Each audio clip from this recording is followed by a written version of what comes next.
Boa tarde a todos. Vamos dar início à nossa audiência pública LOA 2022, PPA 2022 a 2025, a Comissão de Orçamento, Finanças e Contabilidade, audiência pública realizada no dia 20 de outubro de 2021. Senhores vereadores, público aqui presente, a todos o nosso boa tarde. Damos início a esta audiência pública da Comissão de Orçamentos, Finanças e Contabilidade para a discussão das matérias referente aos: primeiro, projeto de lei número 058/2021, de autoria do senhor prefeito municipal, que dispõe sobre o plano plurianual do município da Estância Turística de Paraguaçu Paulista para o período de 2022 a 2025. E dá outras providências. Número 2.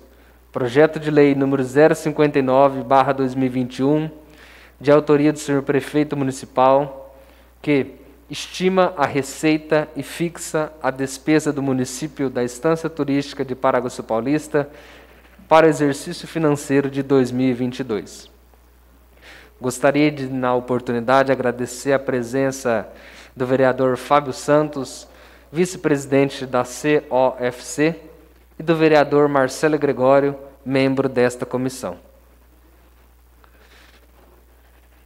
Também agradeço a presença dos vereadores presidente Júnior Batista, vereadora Vânio Generoso, vereadora Vilma Berto, vereador Ricardo Rio, os membros da sociedade civil que se fazem presente, a todo o corpo do Bombeiros aqui da nossa cidade, representado pelo Taete, a comandante, seja bem-vindo, tenente, sempre a esta Casa de Leis, e aos nossos convidados, o técnico de orçamento Silvio Salum e os diretores Tatiane e o Denis Victorino.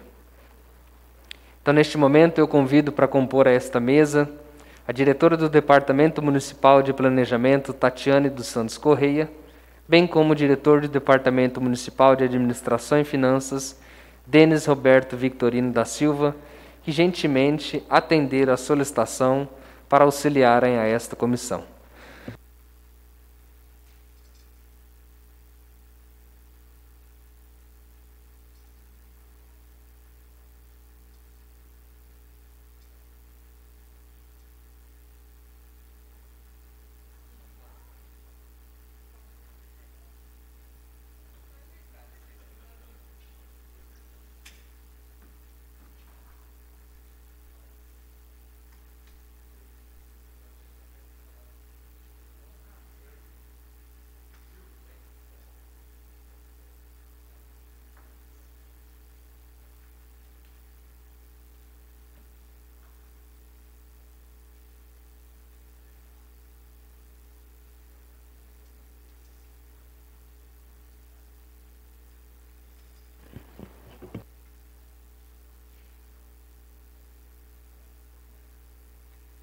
Inicialmente, informo que o prazo das emendas ao projeto iniciou-se no dia 18 de outubro e será encerrado no dia 27, próxima quarta-feira. Além do recebimento de emendas, a esta comissão cabe a realização de audiências públicas e análise dos projetos orçamentários, finalizando seu trabalho com um parecer técnico sobre as matérias. Assim, esta audiência é realizada em cumprimento ao estabelecido no Estatuto das Cidades, Lei nº 10.257, de 10 de julho de 2001, a qual, em seu artigo 4º, inciso 3º, a linha F, determina que a gestão orçamentária participativa é um dos instrumentos da administração municipal e tal gestão é concretizada por meio de audiências públicas e debates com a participação da população e de associações representativas dos vários segmentos da comunidade. O artigo 44 do Estatuto das Cidades ainda prevê a realização de debates, audiências e consultas públicas como condição obrigatória para a aprovação das propostas do Plano Plurianual da Lei de Diretrizes Orçamentárias e do Orçamento Anual pela Câmara Municipal. A título de informação, esclareço que o orçamento municipal possui um caráter público não só por ser uma lei, mas também por ser elaborado e aprovado num espaço democrático, por meio de discussões que ocorrem em sessões plenárias do Poder Legislativo.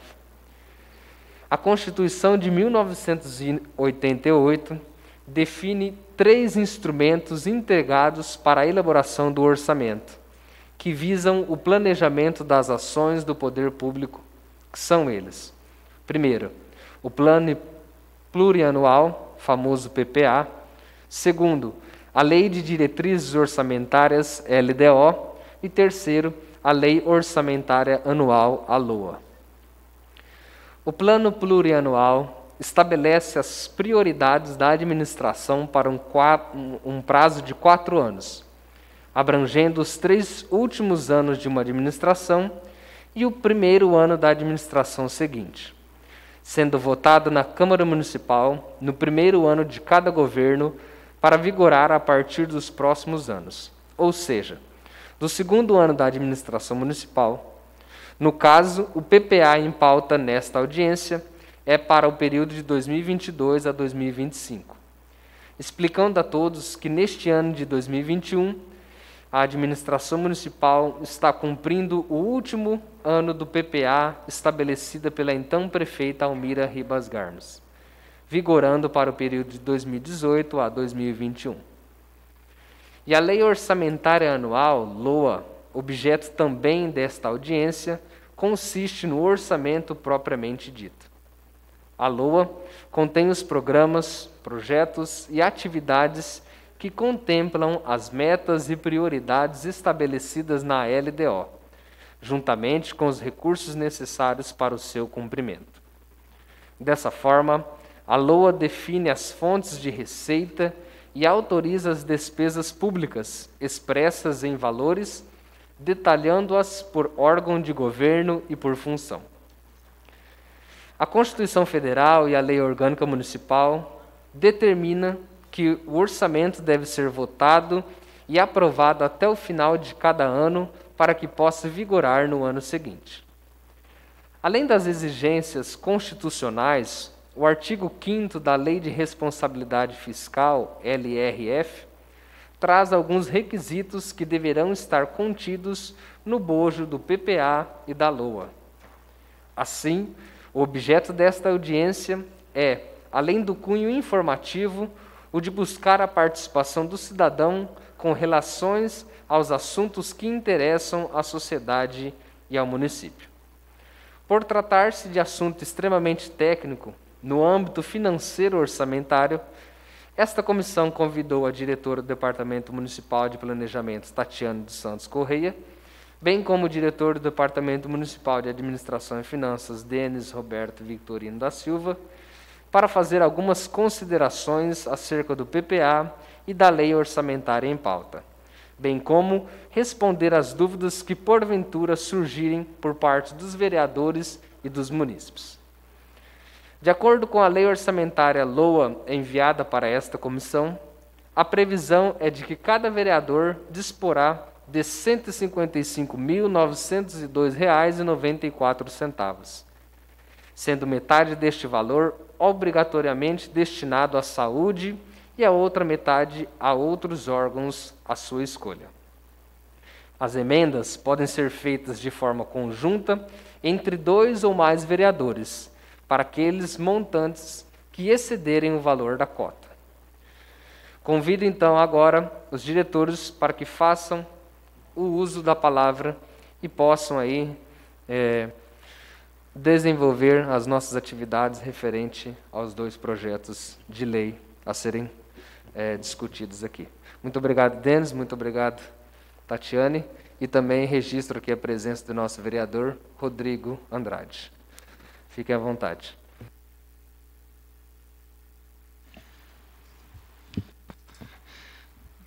Boa tarde a todos. A gente está na última fase.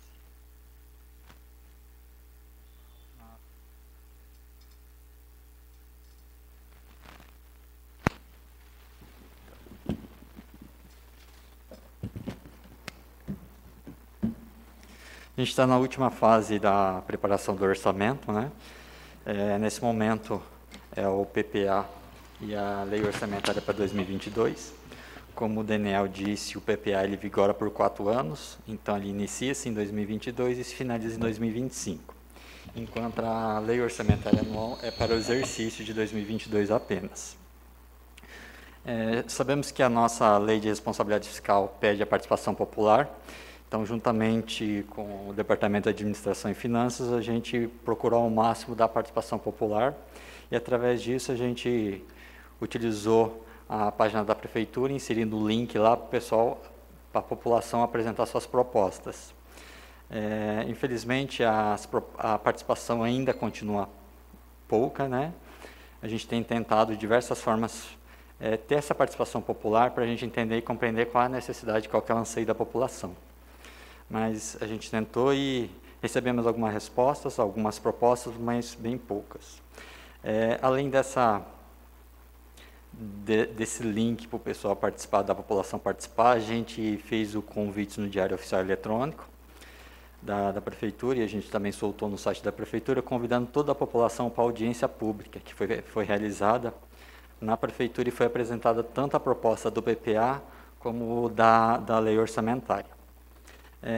Na formulação tanto do PPA como da LOA, para o exercício de 2022, a gente foi bem prudente com relação à receita e despesa. A gente sabe que o país vive por um momento complicado, difícil, a economia anda muito volátil. Muitas vezes é até difícil fazer o planejamento da situação que a gente tem vivido. Então, a gente procurou ser bastante prudente para evitar tanto o déficit orçamentário como o déficit financeiro. Com relação aos números, eu vou passar um pouquinho para a Tati vai estar explicando um pouquinho sobre sobre os números.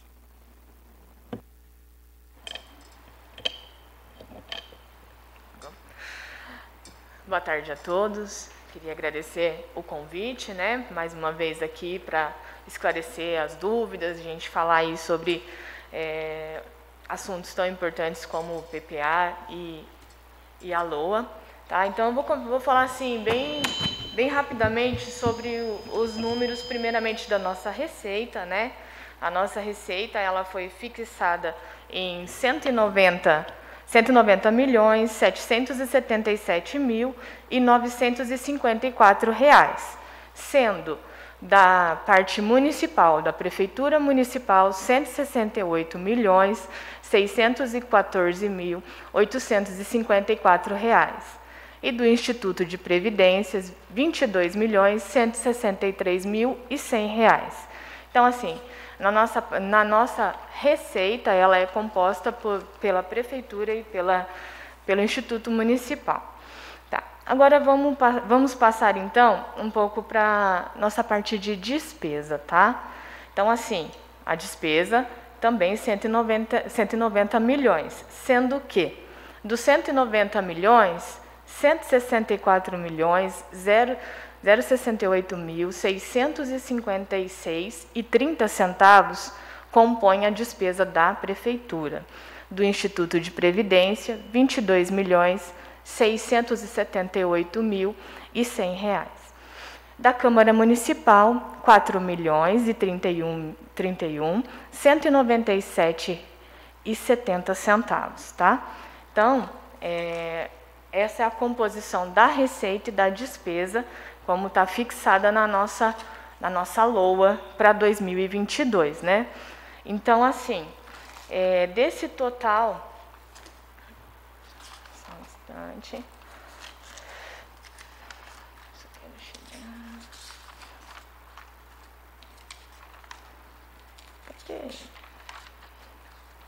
Então, assim, das receitas que o município recebe, desses 68 milhões, 23% são de receitas próprias, 40% de receitas do Estado e 37% de receitas da União, sendo receitas próprias 39.275.000, do Estado os 40% representa 67.559.000 e da União os 37% representa 61.779.000, tá? Com relação aos nossos índices de aplicação, tanto na saúde como na educação, primeiramente vou passar a educação, né? O nosso índice é de 25%, nós estamos prevendo uma aplicação de 26,5%, tá? 25% corresponderia a 27.545.000. E nós estamos prevendo uma aplicação de 29.197.000, sendo 1,5% a mais do valor fixado. Com relação à saúde, né, nós teríamos um valor um percentual de 15%, e nós estamos fixando 25% de aplicação na saúde, seria 16.047.000, nós estamos prevendo uma aplicação de 25%, sendo 26.745.000, compondo 10%, né, do percentual mínimo da aplicação da saúde. Em números, assim, no geral, né, eu creio que seja isso. O Denis, você quer colocar alguma coisa em relação aos números? Com relação aos números, como eu disse, a gente foi bem prudente, com base em 2021. A gente fez uma projeção de crescimento aproximadamente de 8% a 9% da receita, mas, como a gente sabe, isso é apenas uma estimativa. Isso pode acrescer como pode decrescer. No orçamento é composto pelos 3 entes, né, como a Tati bem focou. Nele consta o Instituto de Previdência. Dentro deste instituto ele está adequado conforme a avaliação atuarial, né, que foi executado.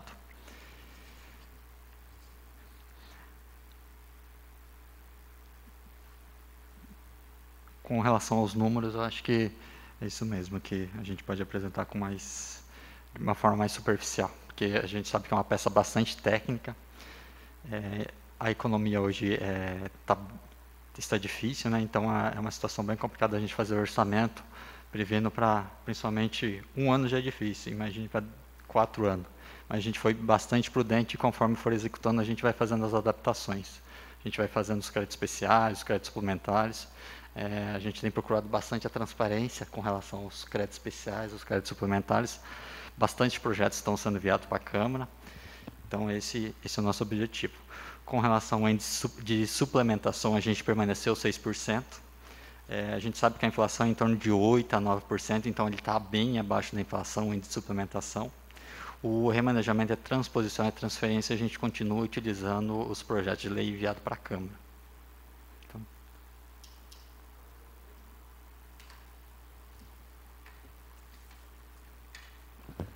Quanto a esses números, eu já quero aqui agradecer vocês por transferirem esse conhecimento, essa transparência para nós, haja visto que nós temos aí ambos os projetos, né, na nossa mão, que a gente pode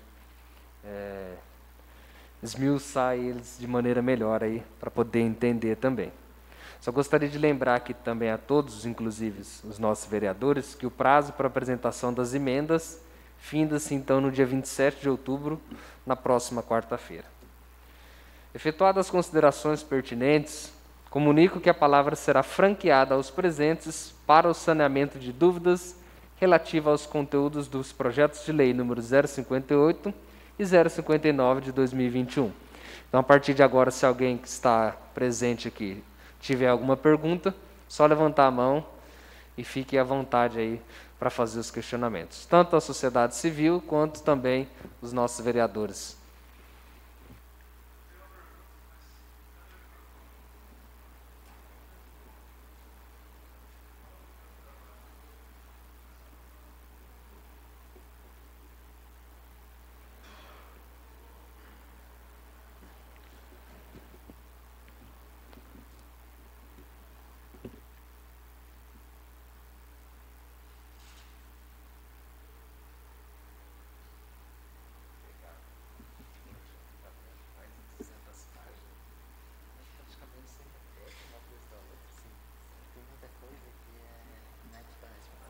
responsabilidade fiscal, quando eu chego em enviar, então tem coisa que é repetida, tem coisa que é mais detalhada. Mas isso geral, vocês passam. E aqui que você mandou, Vou na os dois projetos lá. esse é o PPA, né? Esse é o... Bater essa receita aqui aumentar.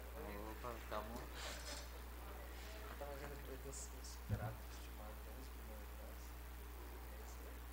E assim, se a gente for analisar pela reserva de contingência, isso acontece. Mas a maioria dos superávites acontece dentro do Instituto. Porque no Instituto hoje arrecada-se, mas tem pouco aposentado. Então, você pegar a reserva de contingência, eu acho que, se eu não me engano, é 6 ou 7 milhões, 2 milhões. Então, o impacto é lá. Mas se aí, esse superávit, você não consegue agora,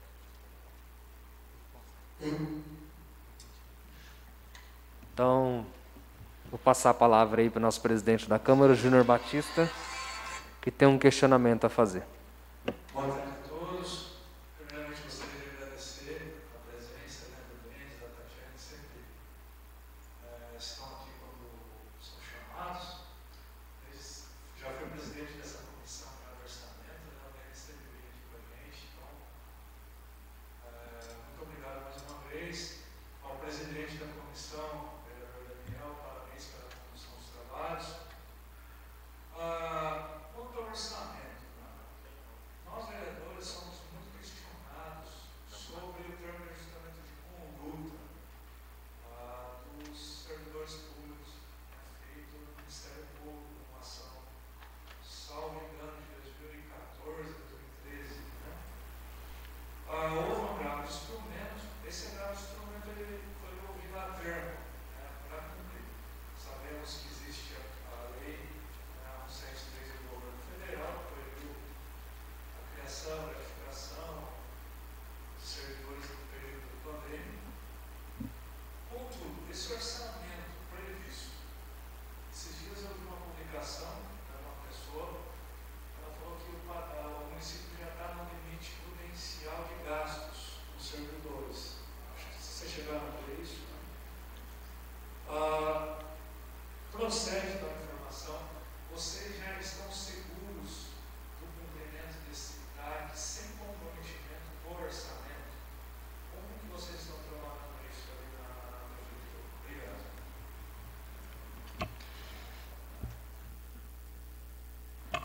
A gente trabalha com o seguinte, toda nova despesa existe uma forma, a gente tem que buscar compensação. Então, a gente sabe que existe essa situação, acarretando essa despesa para o município ele vai ter que se adequar. Com relação à lei de responsabilidade fiscal, o índice prudencial é a mesma sistemática. De alguma forma ou de outra, a gente tem que se adequar. Então, é compensação. Compensação. R$1 a mais, então R$1 a menos de outro local. Isso acontece porque a fatia é única que a gente fala, né? O orçamento é único. Não tem como fala assim, um executivo ele não tem como produzir dinheiro, diferente da União. Ela tem suas alternativas de como produzir, diferente da gente. A gente procura fazer um orçamento bem enxuto e bem elaborado, de uma forma bem consciente, para evitar o déficit financeiro e orçamentário. Porque a gente sabe as consequências que isso traz tanto para o município, né, como para toda a economia local. Mais alguém gostaria de fazer um? Então, vereador Ricardo Rio. Boa tarde. O Denis, você falou na questão da compensação. Esta compensação pode ser tirada de qualquer local da estrutura da prefeitura, seja saúde, educação, ou tem algum específico para compensar o que o nobre vereador Júnior comentou, na questão que já está no limite, quase explodindo na questão da folha de pagamento? A gente fala assim que o município tem despesa discricionária, ou seja, ele tem poder de escolher. Com relação o mínimo que ele tem que fazer é respeitar o constitucional, que é os 25% da educação e os 15% de saúde. O restante, ele pode ser discricionário, ele pode tirar essa compensação de qualquer local, desde que cumpra, no mínimo, esses constitucionais.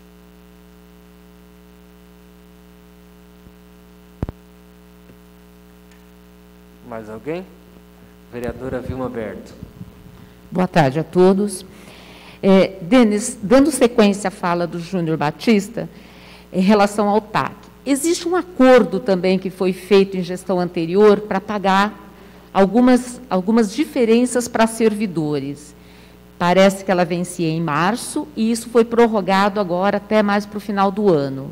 Procede e isso está incluso no orçamento?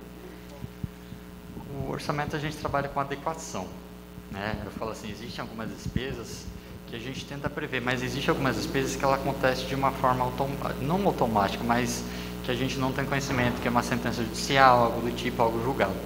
Assim, se não está previsto no orçamento, a gente tem que adequar. A gente tem que buscar adequar. Esse é o objetivo do orçamento.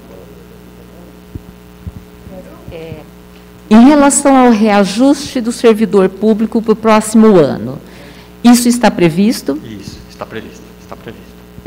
Para os 1.500 servidores? Tá. Sim, sim. Ok. A questão do TAC, que não é nem do TAC, é do processo que foi ganho dos servidores na questão de vertical e horizontal. Já está no orçamento do ano que vem ou não? A gente fez uma previsão em cima tanto do TAC como em cima do aumento de todos os funcionários. A gente sabe que isso é um efeito cadeia, né? Que ele gera vários efeitos. Ele pode ficar maior como pode ficar menor nessa situação.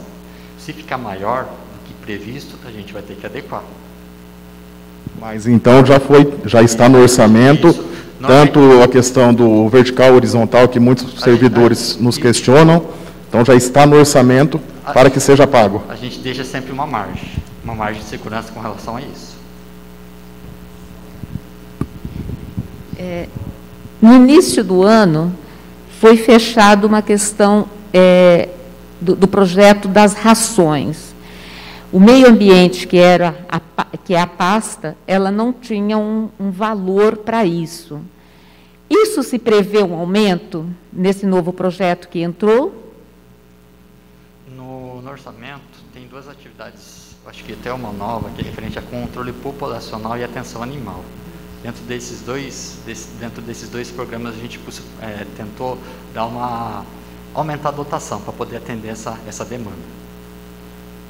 Então, isso foi previsto um aumento também. Investimento. O orçamento não deve compor nada de investimento. Investimento que eu digo assim, é uma ampliação de alguma centro de saúde, compras de equipamentos novos, isso não deve estar previsto. Existe previsão. A maior previsão de investimento dentro do orçamento é a reforma de escola. Hoje a gente sabe a situação que as escolas vivem. A gente está previsto aproximadamente, inicialmente, 500 mil para reforma e ampliação de escola. Existe investimento, sim, para a saúde, mas são investimentos pontuais. Aquisição de equipamento, compra de máquinas, de computadores. Agora, com relação à ampliação ou construção de unidades básicas de saúde, a gente consta atividade, mas a gente depende de emendas parlamentares e de recurso federal. Porque a gente sabe que o poder de investimento só do município é muito pouco. Hoje, praticamente, eu digo 82%, 83%, se não me falha a memória, é despesa de custeio. Então, o município é bem difícil com relação ao investimento. E a gente sabe que isso acontece há vários anos, né?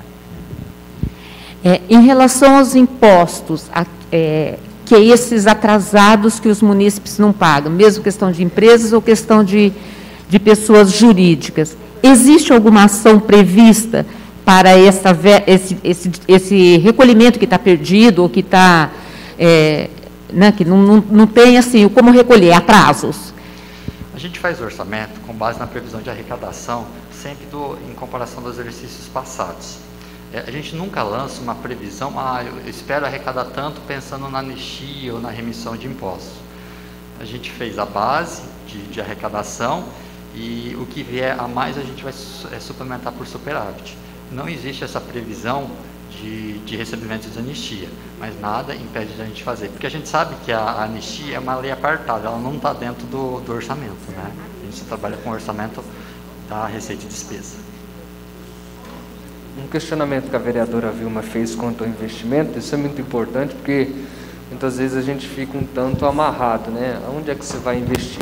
Então, só para a gente dar uma enfatizada nesse quesito, lá no projeto está descrito que é previsto para 2022 uma margem de R$ 2.605.306 na área de investimento, tanto para a reforma quanto também para a aquisição. Né? Muito pontual o teu questionamento, assim como também os outros aí, sendo que essa questão do TAC nós temos sido muito cobrados, né, presidente? Então isso é muito importante a fala de vocês.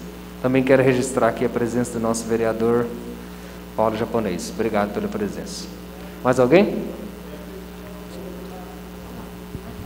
O Rodrigão também está aí, já mencionei. Questionamentos da nossa munícipe, Fernanda. Boa tarde.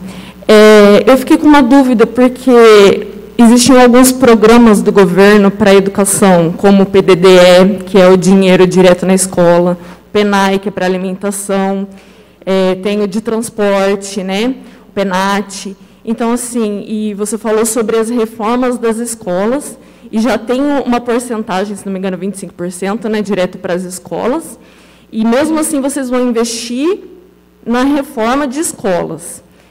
Não teria como vocês estarem colocando reformas e construção de unidades básicas. Por exemplo, a minha unidade básica é a Vila Nova 3, e ela se encontra numa situação bem deplorável, né? As pessoas precisam ficar de pé para ser atendidas. Então, assim, visto que já tem esse dinheiro, né, essa porcentagem para a educação, e mais esses programas nacionais, estão vindo esses programas nacionais? A cidade está recebendo? A cidade tem recebido os recursos da educação, que a gente fala que é o Programa Nacional de Alimentação Escolar, o Programa Nacional de Transporte Escolar, isso a gente tem recebido. Com relação às reformas das unidades de educação, a gente utiliza investimento, o salário e educação, ou seja, um dinheiro já direcionado. Não tem como a gente tirar dele e investir na saúde, numa construção de uma unidade de saúde. Então, vamos pensar o seguinte, esse investimento que a gente vai fazer na educação é já de um recurso vinculado, ele é carimbado. Ele não é de livre escolha do município.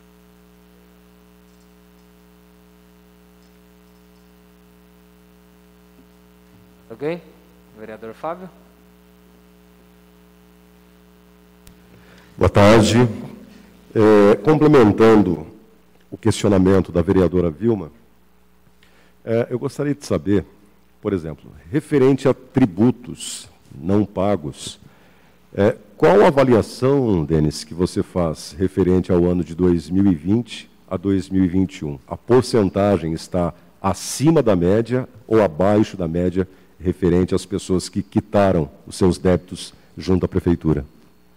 Com relação à arrecadação, em comparação a outros exercícios anteriores, ele não está diferente, ele está dentro do previsto. Ele não está abaixo e também não está acima de uma inflação, um valor considerável.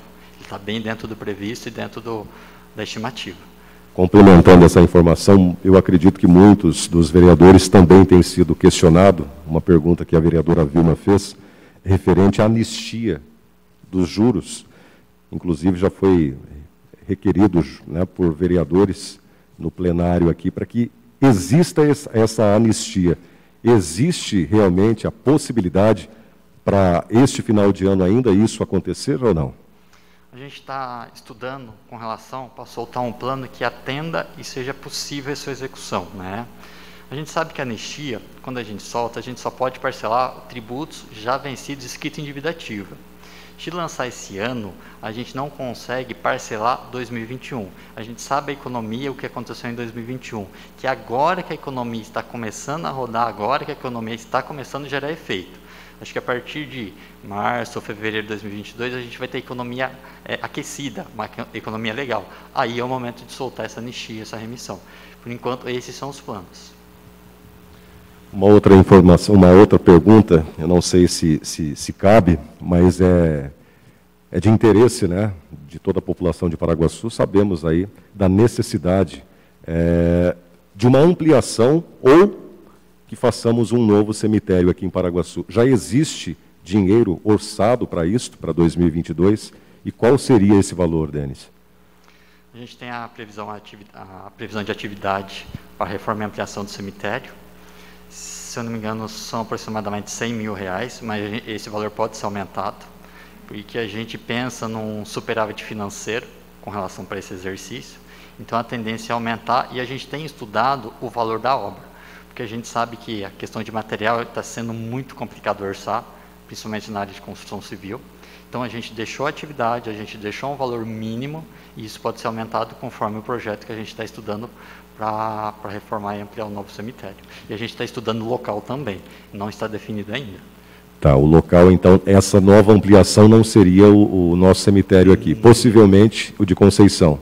Possivelmente, a gente está estudando um novo local. Certo, foi gasto aproximadamente 200 mil na ampliação. Isso. E a dotação que vocês têm é de R$100 mil apenas para Conceição? É porque, assim, os 242 mil foi uma medida emergencial. A gente teve que construir vários, né? Como a gente está estudando esse projeto e a gente pode fazer de uma forma lenta, com mais calma, com mais estudo, é possível iniciar isso com... A gente deixou o valor inicial de 100 mil, mas ele pode ser suplementado e aumentar conforme a demanda, conforme a necessidade. Existe a possibilidade de desapropriação em Conceição para que seja ampliado o cemitério, já que ele é pequeno? Existe Existe a possibilidade. Obrigado.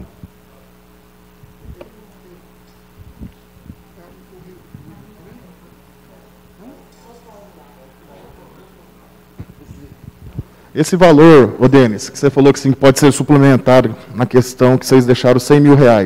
Então, independentemente se o projeto chega a custar 1 milhão, 1,5 milhão, 2 milhões, 4 milhões, vocês podem suplementar o tanto que for necessário?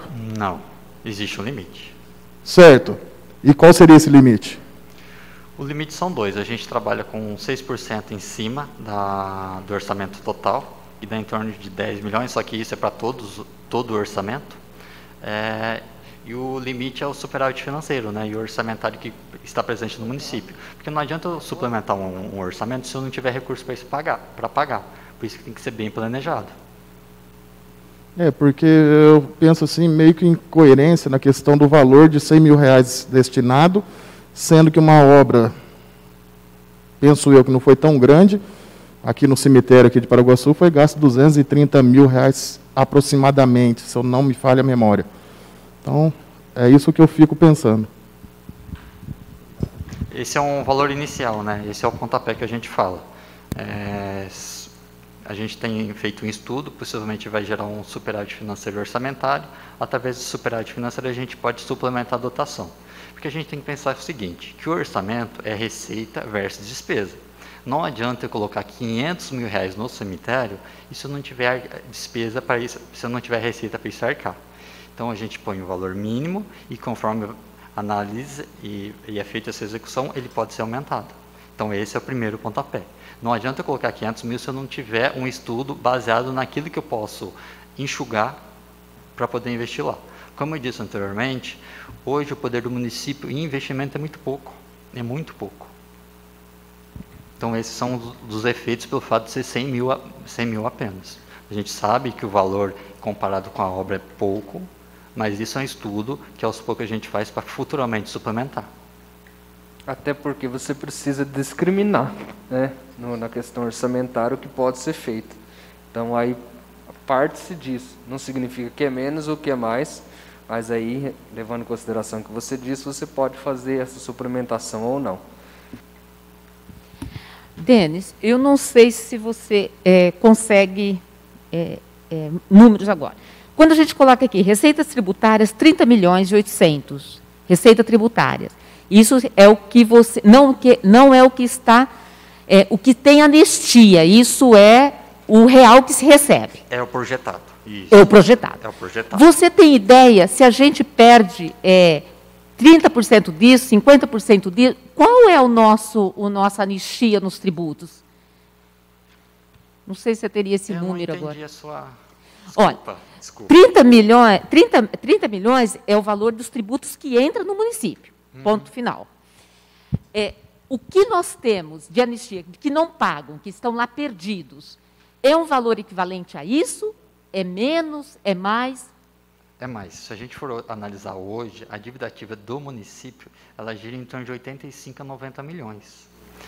Existe uma previsão dos últimos estudos que uma anistia a gente arrecada mensalmente mais ou menos 252, 253 mil. Na anistia de cada mês ele em vigor. Só que tudo isso depende, né? Depende muito da economia local, depende muito da forma que é feita a anistia, depende muito da adesão do pessoal, então depende muito da situação. Não, era para entender. Então, se a gente tiver 80 com 30, isso seria o nosso ganho real, em torno de 100, 120 milhões. Não arrecada os 80, não arrecada. Não arrecada. Então, essa diferença de 80 para 50, você já leva em consideração aquilo que não pode se pagar, né, no caso. Isso. Vereador Paulo? Boa tarde a todos, boa tarde os que estão compondo a mesa, Denis, vereador. Eu vou falar dos tributos também, dessa anistia, a qual esta casa aqui já mandou vários requerimentos, até por última sessão, não essa agora, mas eu creio na sessão retrasada, a vereadora Vilma, ela afirmou uma coisa que ficou assim em evidência, agora que nós estamos fazendo essas perguntas. Na tribuna ela falou que se o prefeito não vai dar essa anistia, por que já não fala logo, né? Já não manda logo um recado que não vai dar. Agora eu vi o nosso querido falando aí que provavelmente, né, eu tenho um requerimento lá pendente para vir a resposta, que a população está com esse anseio de ter essa anistia para que eles possam estar pagando, e agora parece que não vai ter, pelo que eu escutei aí este ano, 2021, parece que não vai vir essa anistia, só no ano 2022. Quer dizer, então, que esse requerimento eu já estou tendo a resposta agora, pelo que o amigo falou agora. A gente fala assim, a gente está criando alguns tipos de ações para melhorar a anistia, né? O município, hoje, ele não consegue pagar seus tributos via cartão de crédito. A gente está inserindo isso no município para ser mais uma opção dele pagar. Então, a gente está formando todo um plano de ação para soltar essa anistia, para melhorar tanto a participação da população como ser mais efetivo. Porque não adianta a gente soltar uma anistia sem plano, sem objetivo, simplesmente soltar. Porque eu acho que tem que ser bom para os ambos lados, tanto para o executivo como para a população. Então, isso a gente tem estudado e esses são os nossos planos. Então, mas você confirma que este ano provavelmente não vai ter essa anistia, então? Provavelmente não. A gente está com um edital a respeito do cartão de crédito soltando na licitação, o pessoal está se credenciando, mas a gente sabe que para o fim do exercício é praticamente 3 meses, né? Que é um tempo bem curto. Então, possivelmente, eu acho que não. Bom, né, então a minha pergunta ela já foi respondida e eu quero, né, dar os parabéns para a vereadora, porque ela afirmou que verdadeiramente o prefeito não ia dar. Coisa incrível isso, né? Então, por isso que a gente aqui, né, muitas das vezes a gente é penalizado pelos munícipes, e aí a gente cobra através dos requerimentos, dos ofícios, e então por isso que tem que ter uma resposta bem clara. Se vai dar, entendeu? Nós vamos dar sim, com data marcada, e se não vamos dar, já também responde por quê? Porque a gente acaba falando que vai ter, por alguns munícipes, através de requerimento e através de algumas conversas que a gente ouve aí, até mesmo no gabinete, quero deixar bem claro isso, e aí, não dando essa anistia, a gente acaba passando por mentiroso. É uma coisa triste. Então, por isso que tem que ser o sim, sim, não, não. Essas são as minhas considerações. A gente tinha o objetivo de fazer anistia, desculpa interrompendo, a gente tinha o objetivo de fazer anistia, mas a gente sabe que a gente tem trabalhado bem em cima desse plano, para ser um negócio legal para ambos os lados. Talvez esse trabalho ele acaba trazendo uma mora, a gente sabe disso, mas assim, é melhor a gente demorar um pouquinho mais agora e ter algo eficaz, algo legal. A gente trabalha muito com relação ao planejamento. Muito boas as considerações feitas por todos nós. Mas alguém gostaria de fazer algum questionamento?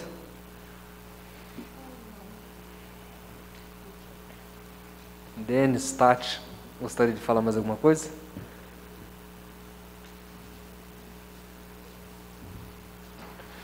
Então, muito obrigado pela participação de todos. Encerradas as discussões das matérias referentes aos projetos que tratam do PPA e da LOA, dou por encerrada essa audiência pública, agradecendo a presença e a participação de todos. Muito obrigado e a todos uma boa tarde.